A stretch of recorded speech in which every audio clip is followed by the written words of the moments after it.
अरे इथून आगे बढ़लंय तर खाली पडेल नाही काय स्टेजवर.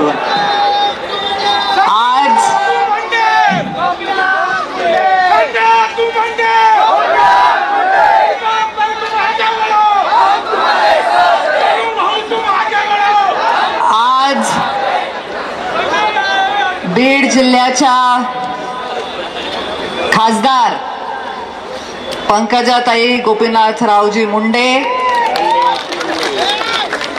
यांच्या या विजयाच्या सभेमध्ये उपस्थित जिल्ह्याचे पालकमंत्री धनुभाऊ, मंचावर उपस्थित सन्माननीय सर्व आमदार, माजी आमदार, सर्व मित्र पक्षांचे जिल्हा अध्यक्ष, सर्व सन्माननीय पदाधिकारी. ताईंनी सांगितलं नावं सगळ्यांची घेऊ नका आणि ते सलमान खानचा पिक्चर बघितला असेल तुम्ही, जो जीजाजी बोलेंगे वही मैं करूंगा, जो ताई बोलेंगे वही मैं करूंगी. आणि आता नावं घ्यायचं फारसं बर्डनही नाही कारण मी उमेदवार नाहीये, त्यामुळे मला इतकं हलकं हलकं आणि इतकं मोकळं मोकळं वाटतंय ताई. स्वतः उमेदवार नसताना निवडणुकीचा प्रचार करण्यात जी मजा आहे ती उमेदवारी मिळाल्यानंतर नाही. कारण मोकळ्या मनाने आणि मोकळ्या दिलाने तुम्हाला लोकांच्या भेटीला जाता येतं. आणि विजयी सभा यासाठी म्हणते की खरं सांगा बरं, आज माझ्यापूर्वी बोलणाऱ्या आपल्या सगळ्या नेत्यांनी आपल्या जिल्ह्यातल्या, आपल्या गल्लीपासून ते दिल्लीपर्यंतच्या सगळ्या विषयांवरती भाष्य केलेलं आहे. मी तुम्हाला पुन्हा काही वेगळं सांगण्याची गरज आहे का? पंकजाताईंनी काय कामं केली पालकमंत्री असताना जिल्ह्यासाठी ह्याचा मी उल्लेख करणं म्हणजे कुठेतरी सूर्याला दिवा दाखवण्यासारखं, बरोबर आहे की नाही? तुम्हाला माहिती आहे सगळ्यांना काय काय कामं ताईंनी केलेले आहेत, त्यामुळे मी त्याचा पुन्हा उल्लेख करणार नाही.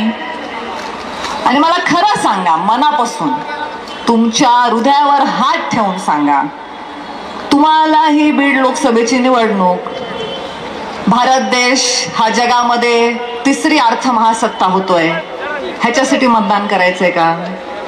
तुम्हाला या देशामध्ये आणखी किती विकासाचे नवीन प्रकल्प येतील ह्याच्यासाठी या लोकसभेची निवडणूक तुमच्या दृष्टीने महत्वाची आहे का? तुमच्या सगळ्यांच्या मनातून एकच आवाज आहे की आमच्या सगळ्यांच्या लाडक्या पंकजाताईंना त्यांच्या योग्यतेच्या पदावर पुन्हा बसवण्यासाठी ही निवडणूक आपल्या सगळ्यांसाठी महत्वाची.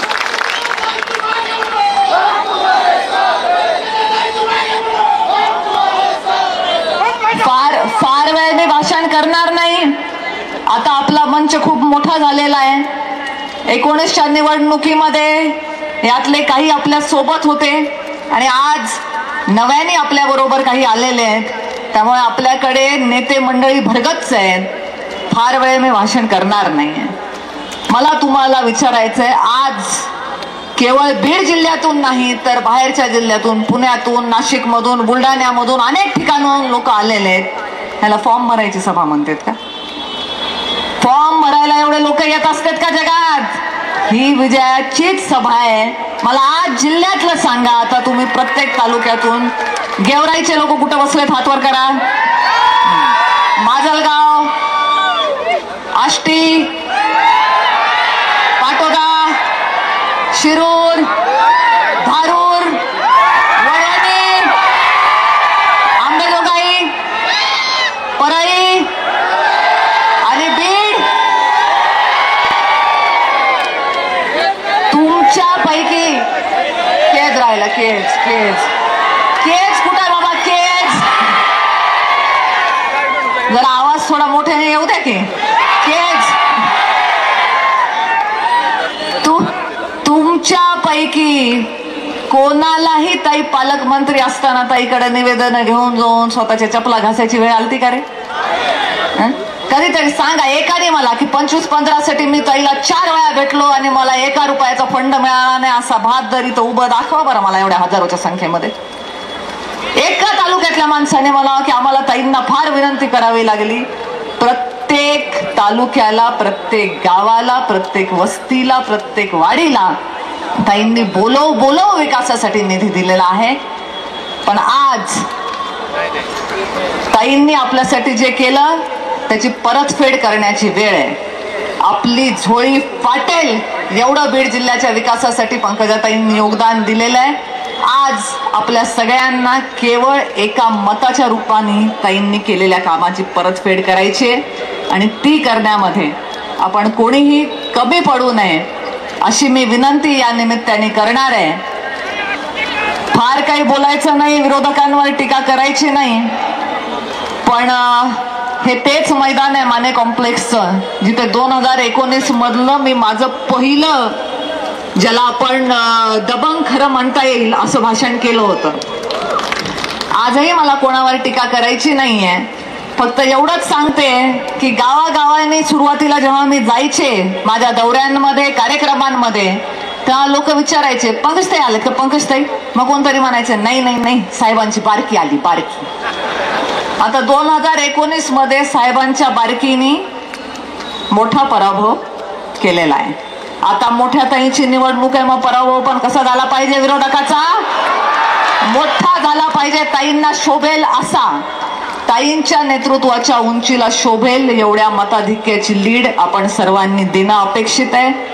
आज मंचावर उपस्थित सर्व मित्र पक्षांचे एवढे दिग्गज नेते आपल्या सोबत आल्याच्या नंतर आपल्या मताधिक्यामध्ये वाढ होणार आहे. मी फार जास्त मागणी करत नाही, मधून मधून माझे भारतीय जनता पार्टीचे संस्कार असे उफाळून येतात, म्हणून मला फक्त एवढंच सांगायचंय की प्रत्येक विधानसभेने 2019च्या निवडणुकीपेक्षा फक्त 20,000ची जरी जास्त लीड दिली तरी आपली सीट ही 5 लाखाच्या मार्जिनने लागते. आणि तेवढीच अपेक्षा आज मी या दिग्गज नेत्यांकडून करते. आणि माझी आपल्या सर्व कार्यकर्त्यांना एक कळकळीची विनंती आहे, आपला उमेदवार सक्षम आहे, अतिशय मोठ्या उंचीचं नेतृत्व आहे आणि म्हणून ताई तर सहज निवडून येणारच आहेत. म्हणून आपण कोणीही हातपाय गाळून न बसता आपले पूर्ण प्रयत्न, 100% प्रयत्न करून ताईंना, त्यांना, त्यांच्या नावाला आणि आपल्या बीड जिल्ह्याच्या नावाला शोभेल असं मताधिक्य देऊन आपण सर्वांनी दिल्लीत पाठवावं एवढी विनंती या निमित्ताने करते. आणि डॉक्टर असल्या कारणाने तुमची नसही मला कळते, खूप वेळ झालेला आहे, त्यामुळे जास्तीचा वेळ न घेता आता आपण सर्व धनुभाऊ आणि पंकजाताई या दोघांचेही विचार ऐकण्यासाठी उत्सुक आहोत. म्हणून 13 मे रोजी बीड जिल्हा न भूतो न भविष्यती एवढे मतांचे आशीर्वाद देऊन पंकजाताईंना म्हणजे आपल्या हक्काच्या माणसाला दिल्लीत पाठवेल हा विश्वास व्यक्त करते. आणि या विजयी सभेपेक्षाही 4 जूनला आपण आणखीन मोठा दुपटीने जल्लोष साजरा करू एवढी विनंती या निमित्ताने करून आपल्या वाणीला विराम देते. धन्यवाद. जय हिंद. जय